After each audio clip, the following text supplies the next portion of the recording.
影片開始之前，記得俾 like、share 同埋 subscribe 我個頻道。Let's go！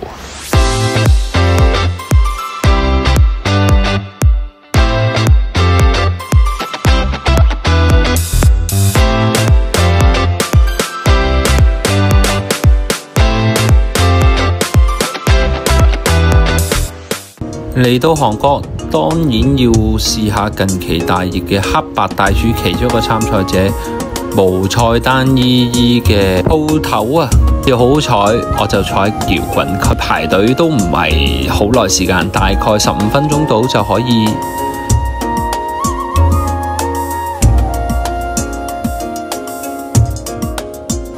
而家畫面見到就嚟到我必食、誠意推介、一定要叫嘅白菜煎餅。如果大家有留意開黑白大廚無菜單依依白菜煎餅，亦都令到評審係眼前一亮。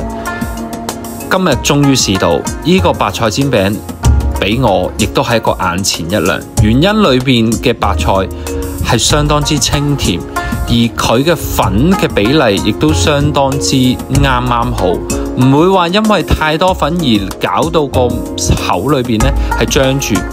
佢反而係令你可以好清晰地食到白菜嘅甜味，跟住我再叫埋個韭菜煎餅。如果你問我呢，其實韭菜煎餅嗰個口感同埋味道呢，我鍾情多少少嘅。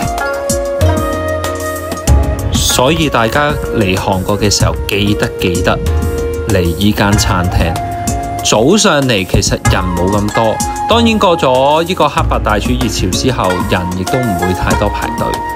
佢亦都喺個菜市場嘅地庫下面，所以記得其中一站，我亦都會再返嚟食多次，因為個白菜煎餅同埋韭菜煎餅係令我沒齒難忘，甚至喺腦海返到香港都仲記住。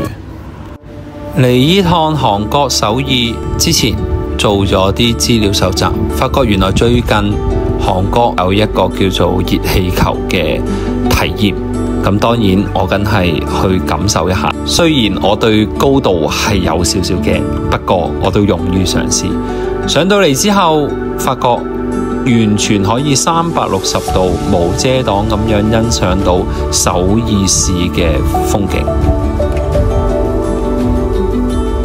如果你覺得頭先嗰個相當刺激嘅，唔緊要，仲有另一個方法可以睇到成個首爾嘅全方位，就係嚟到首爾塔，可以好安靜、好安全，慢慢咁樣去觀賞。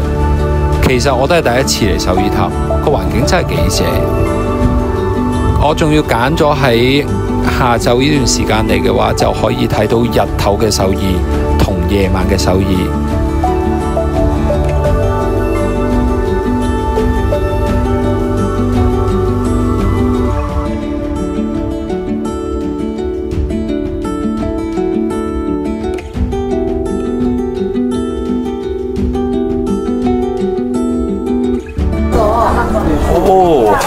早晨喺首爾咧，梗係要飲咖啡啦。咁啊嚟到一間鐵路嘅咖啡，即去睇下。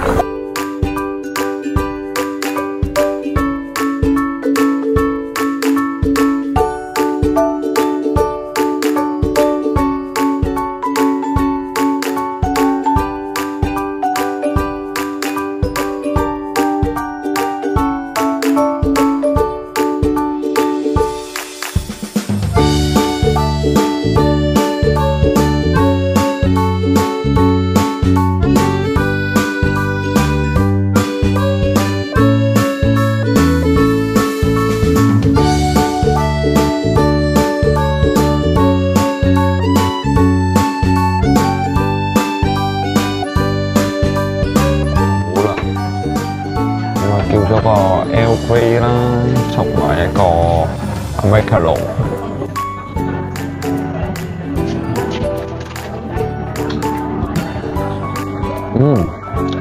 正。有劇先。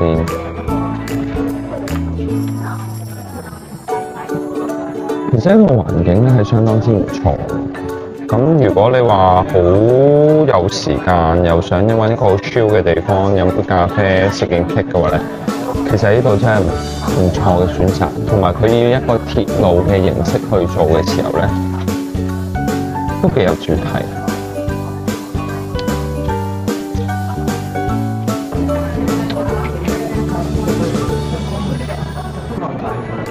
呢個杯味唔算太濃。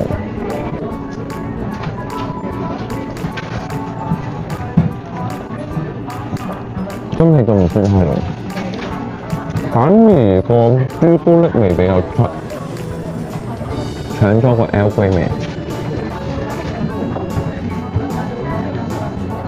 但甜度係相當之適中。如果嗰個咧係麵包底嘅，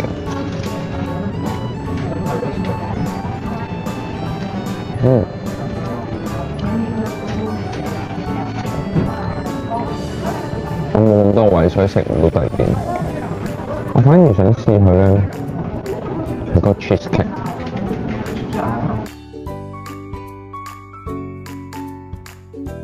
整體嚟講，呢個鋪頭嘅甜品都唔算係相當之出眾，但係店內環境就好舒服。